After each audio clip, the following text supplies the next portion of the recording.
Hey guys, we're looking at Bach's Well-Tempered Clavier, Book 1, the Prelude and Fugue in C-sharp major. To me, this is one of the most difficult, if not the most difficult, out of both books for me for some reason. The key of C-sharp can be daunting. You know, every note is sharp. You have all these double sharps, and you're playing in, E-sharp minor and A-sharp major, and the chords, just our brains don't compute that way sometimes. At least mine doesn't. So this is one of the most toughest ones. If you're going along trying to learn the all the preludes and fugues of Book 1 in a year, as I kind of have been throwing out there, which this is what I did, I would recommend not doing this one as the third one. Okay, C major and C minor, preludes and fugues. Okay, for the first two, but then I would go to D. Then I would go to F and do the D major, D minor, F major, F minor, B flat major, B flat minor, and then I even have another group that you do after that, and then C sharp would be one of the very last ones I would work on because of its difficulty, okay? So, yeah, and we're going to go through this, and I'm going to play it slowly for you, show you how to practice on it, give you some tips on the Prelude and Fugue. And if you'd like a measure-by-measure lesson, really in-depth lesson, and also the ability to download my sheets for all the Preludes and Fugues, I'm working on them now, but I intend to have them finished in a couple months. You can do that on webpianoteacher.com as a friend or family level member. You can't do it as a partner member level. You got to be friend or family, which is great because you get sheet credits with the friend or family, which you can, get these sheets easily because there's lots of sheets to all of them. But let's learn let's learn the ropes on this one and take a look. So, to me, my idea of Bach having the birth, life, death, and resurrection of Jesus Christ in mind when he wrote these preludes and fugues, I'm just conjecturing that, but he did that kind of thing all the time. Every piece of music he wrote to him was a spiritual work and a demonstration of his faith. Anyway, so if the first prelude and fugue is a lullaby, which as I suggested, just a simple lullaby of an infant, the birth of Jesus. Then the fugue was a proclamation of the angels at the shepherds. Dun, dun, da, da, da, dum, bum, bum, bum.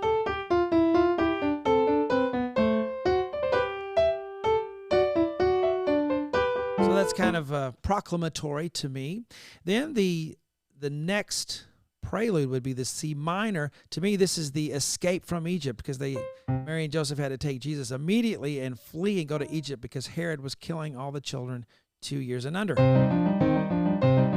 Fleeing, escaping. So, and then the next one is the fugue, mystery, the fugue of mystery.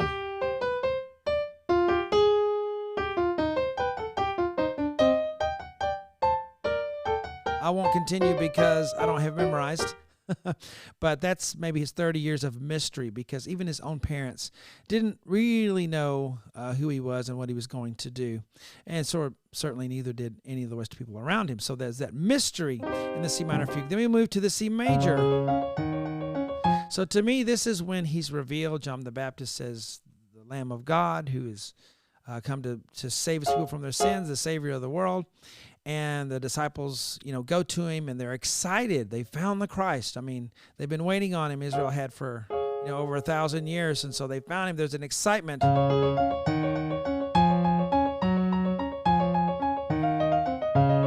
So the excitement of discovery is what I hear in this. I like to put a personality to every piece that I play.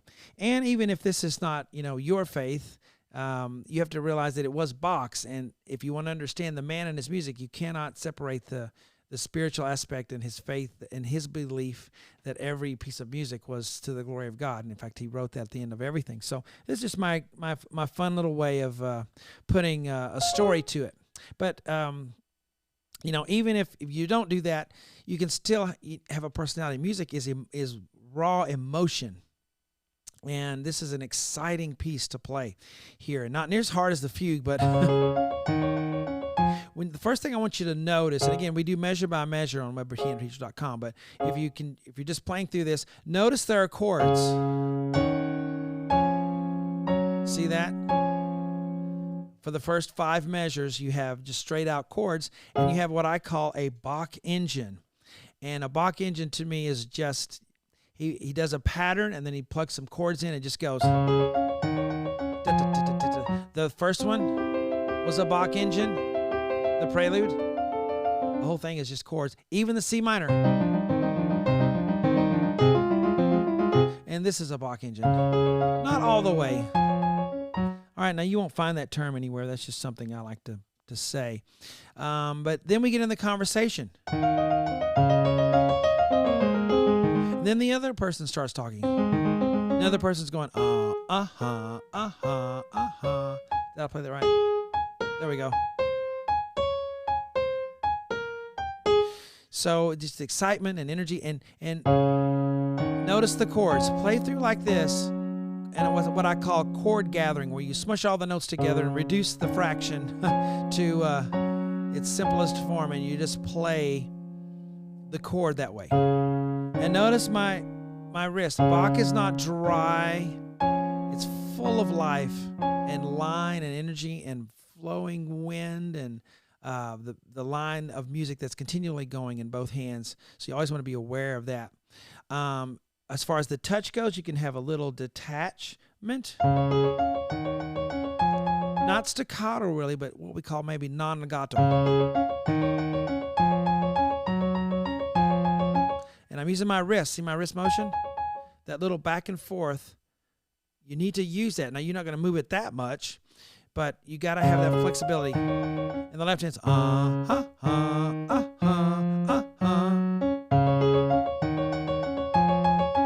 breath, the swell.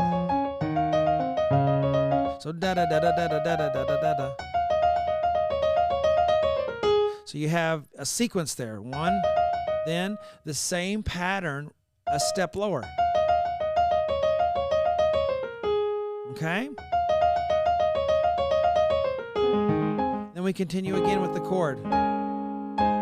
So make sure you hear that chord. And then we're in minor. So as you go through, play those chords. All right, when you learn it, I suggest learning it in having a strategy. I like to go one measure at a time.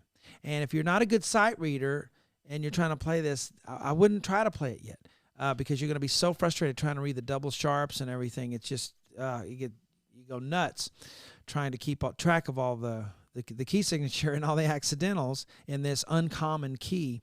But I love it because this key shows up. If you love Chopin or any other composer, they modulate to these keys. They write songs in these keys. And if you're familiar with the chords that it could go to in this key, that's what this really helps you with. It helps you with feeling, the fingerings you have to use for the scales and just getting where you're familiar with the double sharps and things that can occur when playing in C sharp major. Then it's not a surprise. It's at least you've done it before when you get to something else. Okay? So just a demonstration on how to practice this, if you were to practice it. See, I need my phone's acting up. There we go. I would go one measure at a time. Left hand, right hand. Put them together. Next measure. Left hand, right hand. Put them together. Then tie measure 1 and 2 together. Then add measure 3. Left hand, right hand, together. Then tie them together. And go through it like that. Then you have to have a new starting place at some point. And I try to write those new starting places in on the sheets that you can download as a friend or family member of webpianoteacher.com. But you get right here, and then you can have a new starting place. Because you can't keep starting all over. Right, the chain gets too long, so you need to start a new chain. And work on it that way. Be systematic in your practicing. Now I'm going to try to switch to the fugue here. It's going to take me just a second, so bear with me.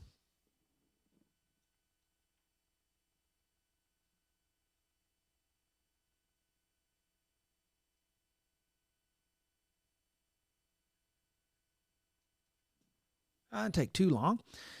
All right, so this is the fugue. And to me, this just continues the excitement of the disciples and apostles when they're, Jesus is doing miracles, and they believe he's the Christ, and they're casting out demons, and he gives them power to do that, and they're rejoicing in that. So this just continues in that idea.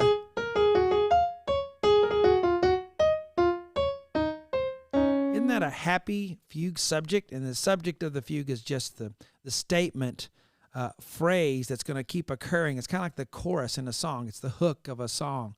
It's what the fugue will be based on and built on. And Bach will take that fugue and have it occur many times in all the voices of, soprano, alto, tenor, bass, and he'll also use parts of the subject and do all kinds of neat stuff with it that you can do.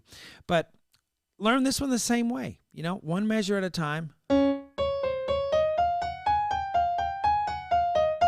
And then the left hand. There we go. It's such a hard key to play in.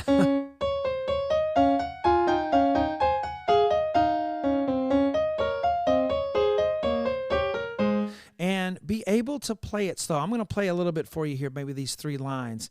But whenever you're getting ready, you're learning this, going to have to play it for recital or something.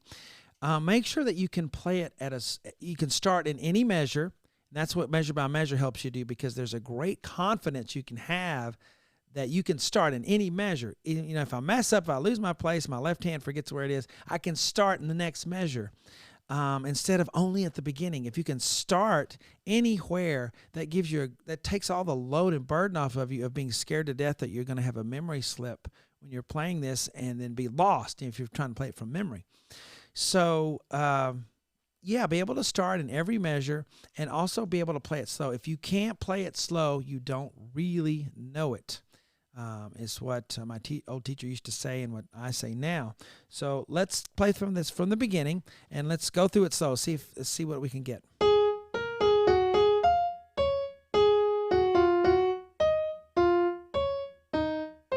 Here's the second subject.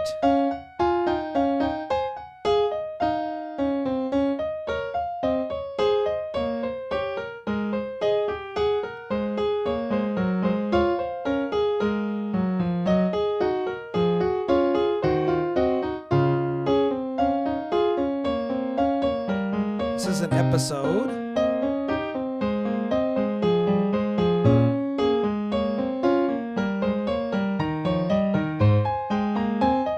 Subject, soprano.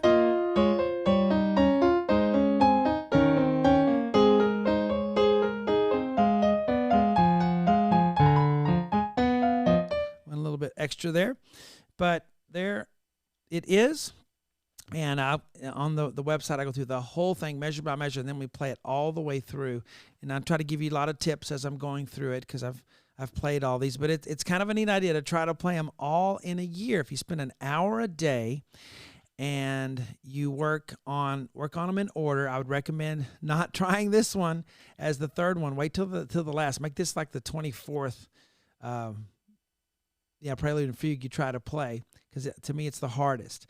Try C major, C minor first, then go to D major, D minor, then maybe F major, F minor, then B flat. Those are the first 4 tonalities I would do, major, minor of C, D, F, and B flat. But anyway, I hope you guys enjoy this little tidbit on YouTube, and hope to see you on the website. Talk to you later.